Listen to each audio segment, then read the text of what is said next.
Hello guys, welcome back to the channel. Kwame here. I know it's been ages since I posted on this channel. I'm kind of working on a new set of content for you guys. Most of you guys want to have a look in regards to how Australia looks like.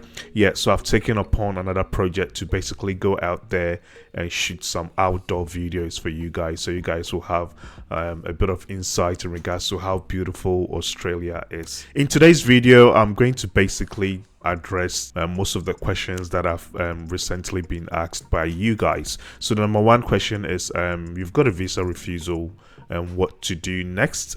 Number two question is the visa processing times. Most of you have applied for your visas and the processing time seems to be going for a very long time, so I'm also going to address that. And the last but not the least, we'll also look at the sort of occupations that are really hot in Australia now. Before we get into this video, please note I'm not a registered migration agent, so please use any advice in this video as general advice only. I'll see you guys on the other side.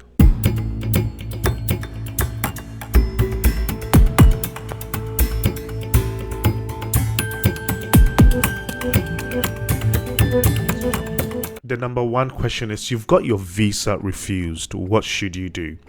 Guys, I know it's really heartbreaking and it's really annoying when you get that annoying visa refusal letter or email from Home Affairs. Once you get that email, yeah, the feeling is not good. Most of you guys would have tried maybe your first attempt, second attempt, third attempt, fourth attempt, and you still get a refusal. If you are in Australia, okay, let's say if you're onshore on a temporary visa, you apply for a new visa and you get refusal, then your options are more, because there are a lot of visas you can basically explore. And we also have something called AAT. I'll do a separate video for that one. But let's say if you're offshore and you've got your visa refused, the number one mistake most people do is they straight away go and apply for the exact same visa. Again, the more refusals you get, the more you decrease your chances in regards to getting a grant. So if you get a visa refusal, please do not rush in regards to reapplying. Make sure you carefully review the sort of reason as to why they refused. If it was just an error in your application, then maybe you can just reapply and make sure you fix that error.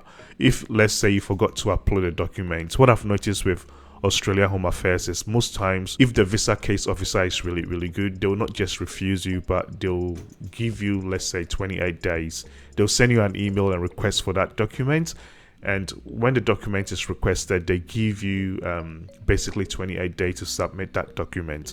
But in case they just refused you based on you not submitting a particular document, again, do not rush and just upload that document. I'll highly recommend you seek someone that is an expert.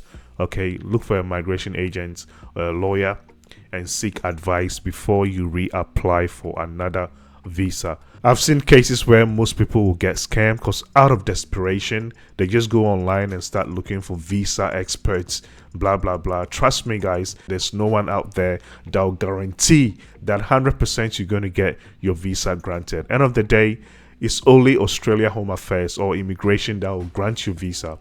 Okay, no MARA agent or no migration lawyer will guarantee that your visa is going to be approved. So once you get that visa refusal, please take some time and make sure you have your emotions checked. And once you feel you are okay, what our advice is, change your circumstances. What do I mean by that? So let's say if they refused your visa based on you not having, let's say, strong home ties, make sure you take some time, maybe 6 months or a year, and have that strong home ties before you reapply again. If they refused your visa based on you not having, let's say, enough travel experience, guys, there are a lot of visa-free countries. So I'm originally from Ghana, okay, and Ghana basically has a lot of visa-free countries. You can basically just travel to, let's say, South Africa, which is now visa-free for Ghanaians, go there on holidays, come back home, and let's say if you want to try Australia again, then you reapply. With this instance, they refused your first visa based on you not having what they call it, travel experience. But when they see that you've traveled to South Africa and you've returned back, this will prove to them that you're a genuine traveler. Okay, you didn't overstay in South Africa, but when you went there, you returned back to your home country. You can even go to maybe Singapore, Malaysia. There are a lot of countries that are visa free countries that you can basically explore, or go to those countries first before returning back to your home country and before reapplying.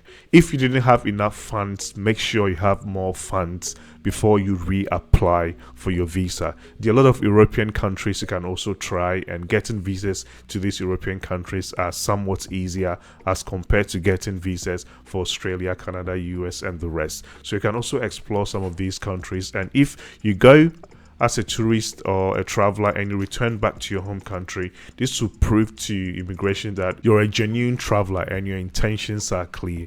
And let's say if you got a refusal for the first time, they are going to give you a grant for the second time because your circumstances have changed. So please make sure once you get a refusal and you're living offshore, please do not rush and reapply for another visa. Get your emotions checked and make sure your circumstances have changed. You can also explore other options, visa options that closely aligns with you as compared to the sort of first visa that you were trying to apply to. So please make sure you do not rush and reapply for another visa. The more refusals you get, the more you are decreasing your chances of migrating to another country. So the next question I get asked a lot is, Kwame, I've applied for my visa. It's been 1 month, 2 months, 3 months, 4 months, 5 months, and I've not had any outcome. How can I track? Guys, once you submit your application to the Department of Home Affairs, there's basically nothing you can do. Our advice, you don't send emails to follow up. Just patiently wait, okay, for the outcome of your visa. You can always go to your email account and review the sort of document you attached, and if you feel that you forgot to attach a particular document, you still have the chance, okay, in regards to uploading that document on your application. But I will say please patiently wait. And for you to know the sort of visa processing time, let me quickly share my screen and I'll show you guys how to navigate this. Okay guys, so on the Department of Home Affairs website, and they've got visa processing times. I'm going to leave this link in the description section below.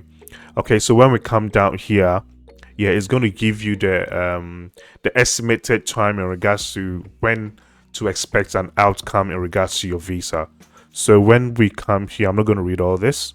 Okay, so for permanent visa programs, so for skilled permanent, you should be looking around 9 months to get an outcome. Okay, for partner first stage, so those that wants to bring their partner's fiance or married, we have 2 stages. So for the first stage, you should be looking around 10 months to receive an outcome. For temporary visa programs, so let's say for skilled migration, you should be looking around 42 days, which is really good. For your student visas, you should be looking around 53 days for an outcome. For visitor, they are saying less than 1 day, which is amazing, because I've seen few cases that are going for almost 2 months and they've still not received any outcome. So I don't know why they are saying less than 1 day. So let's hope this is correct. For working holiday maker, again, less than 1 day, which is good. Okay, and in case you want to know the processing time for your visa, when you come here, how to view processing times, just click on the processing time guide here, okay, and scroll all the way here. So when you scroll down here, this form is really important. So let's say you've applied for a tourist visa, for example. Okay, so you just type here to, okay, so visits visa surplus 600. So if applied for this visa, what sort of stream? Okay, so was it a sponsored, family sponsored, or business visitor, or just a normal tourist? So you select that one. When did you submit your application? Let's say you submitted the application this week on Tuesday. Okay, then you go submit. So once you go submit, it's going to have the processing times here. Okay, so it's going to tell you how many days you're going to get an outcome. So 50% of the applications, they are going to be processed within 10 days, and 90% of the applications are going to be processed within 24 days. So in case your application goes beyond this, then I'll say still patiently wait. Okay, do not contact Home Affairs, just patiently wait, or go back to your application and make sure you've uploaded all the necessary documents. But most times within 10 days or 24 days, you should know whether you got a visa grant or visa refusal. And so the last question for today is, Kwame, I'm very skilled. I want to migrate to Australia either this year or next year. What sort of occupations are very hot? Yeah, so I'll say there's a way to check this. So we basically go to the Skills Select website and we look at the invitation rounds in regards to the sort of occupations that were invited and also at what point were they invited.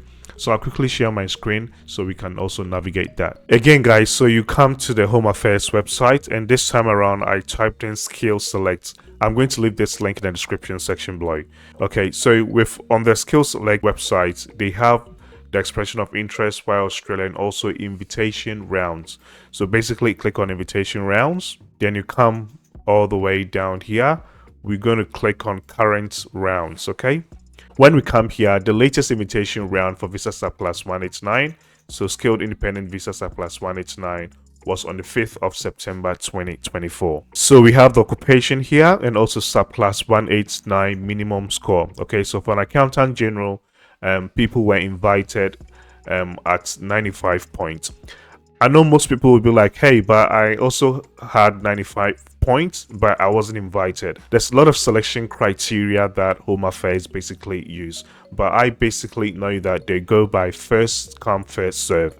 Yeah, so let's say you expressed your interest, let's say last month, and you also had 95 points and you weren't invited, then maybe I'll say that people that also had 95 points applied before you.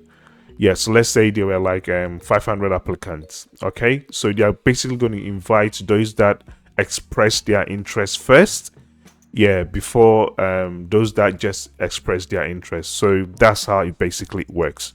Yeah, so accountants 95, and as you guys can see, most times the sort of occupations that were invited at a lower score, that would tell you that Australia needs more of those people to migrate to Australia and work.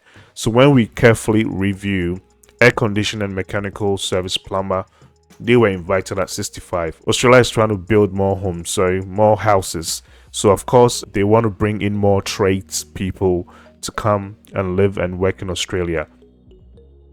Analyst, programmer 90, architect 75, audiologist 95. So the list goes on and on. Bricklayer 65, cabinet maker 65,